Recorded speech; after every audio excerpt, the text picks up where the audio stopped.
sarili natin. Pinag-aaralan kasi natin dito mga kapatid yung templo. Nung una, dun sa templo, ang pwede lang pumasok dun sa templo, Brother Edwin, ay yung mga banal, yung mga saserdote. Walang karapatan doon yung mga may mga kasalanan. Kaya mga kapatid, ang ginagawa nga nila, para po sila ay maging banal, ay sila naghahandog. At ang dinadala nilang handog ay yung walang kapintasan. Pag sila ay magdadala ng handog na may kapintasan, ay pinababalik sila ng mga saserdote, ng mga Levita, at ang sinasabi sa kanila ay hindi ka qualified. Pero mga kapatid, hindi yun ang puntos ng ating leksyon ngayon, yung hinaharap. Kasi ang tinutukoy dito, yung ating pong mga sarili-sarili. Ano po? Nais kong idagdag mga kapatid, dito sa araw ng Martes, habang ito'y aking pinag-aaralan. Ang sabi po dito, sa araw ng Martes, Panginoon, sino ang maaring tumahan sa iyong tabernakulo?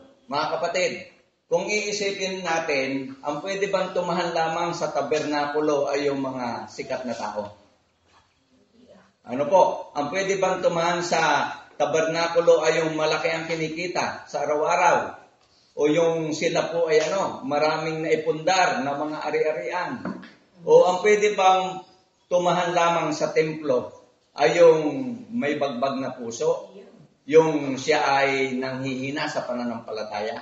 Mga kapatid, tandaan natin, ang Panginoon ay nagpapaulan sa ganap at sa di ganap. Kaya, kahit ikay mayaman, tao, sabi nga dun sa revive natin, dun sa ating ng Mindoro Mission ni Pastor Popue, lahat tayo ay qualified na tumahan sa templo. Dapat tayo ay palaging nasa templo. Ano po? Sapagkat kung tayo laging nasa templo, kung tayo man ay bagbag ang puso, kung tayo man ay naasikaso natin yung mga sinasabi ni Tita Raquel kanina, na mga bagay na makasarili. Yung sarili ang nagiging please, Joy? Yung sarili ang nable-bless. Hindi ang Panginoon. Yun ang nakakalungkot Kaya sabi ni Pastor Popue doon sa Panagoy, ay wag na nating intayin na tayo tumaghoy sa huling araw. Kasi iisipin natin ay, Panginoon, ako naman ay nagpakabuti sa iyo. Pero hindi pala yung pagpapakabanal ay sa pagpapakabuti. Hindi po yun. Kasi ang pagpapakabanal, yung ikay nasa templo, ikaw ay nakikipag-usap kanino? Sa ating Panginoon. At aaminin mo sa Panginoon, Panginoon, ito ang aking kahinaan. Yung pala.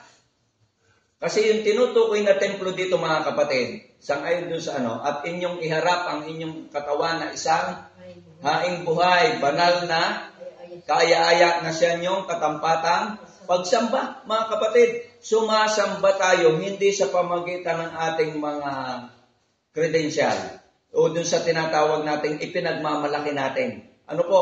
Sumasamba tayo sapagkat yung ating puso, sapagkat tayo po ay kulang, mga kapatid. Sino ang magpupuno? Sino ang magpipil? Ang Panginoon.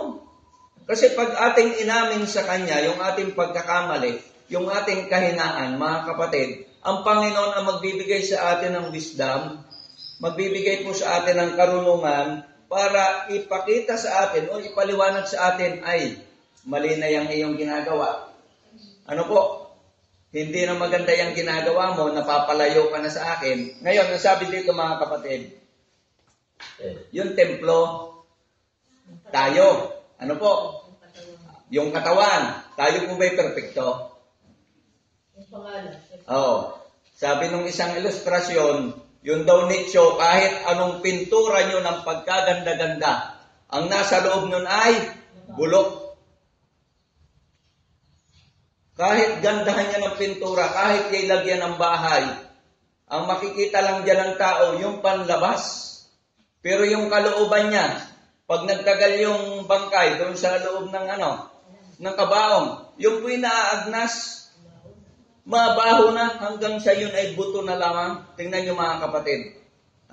Kaya sabi dito mga kapatid sa ating pag-aaral, ang isang sakdal na puso ay ang pinakadakilang katangian na mananamba sa harap ng Diyos. Sakdal. Sino ba ang nagpapasakdal? Tayo po ba ang magpapasakdal mga kapatid?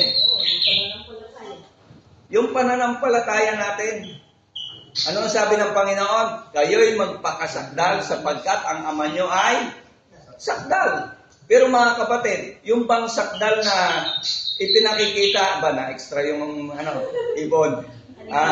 Yung bang sakdal na hinihingi sa atin ng Panginoon ay sa pamagitan ng ating lakas.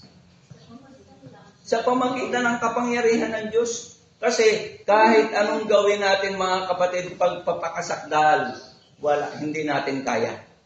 Dahil ang sabi nga sa talata ay ang ating paliwanag o yung katwiran natin ay dahil pa sa isang maruming basahan. Mga kapatid, tingnan nyo, yung basahan, marumi na yon. Pag sinabing basahan, ay iba ang ating isip. Ay yung marumi na, Brother Choy, ay lalo na, ay basahan ka na nga. Ikaw ay parang ang basahan.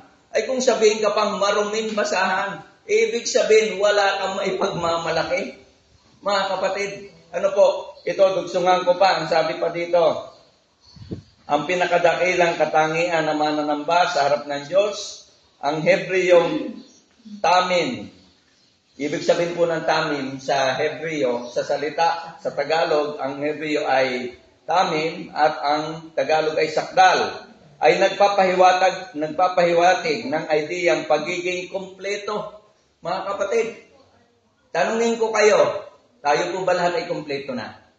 Marahil, kumpleto tayo sa ating parts ng katawan. Nakikita natin yung iba, may deformities. Meron silang kakulangan. Pero mga kapatid, pansinin nyo, yung ibang may kakulangan, minsan mas pa yung iba ang kanilang ugali.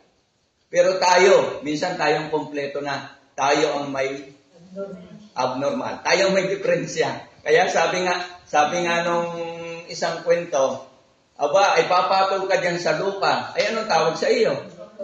Ay di mas luka ka na. Papatol ka sa luko. Anong tawag sa iyo? Di mas luko ka na. Kaya mga kapatid, sabi pa dito?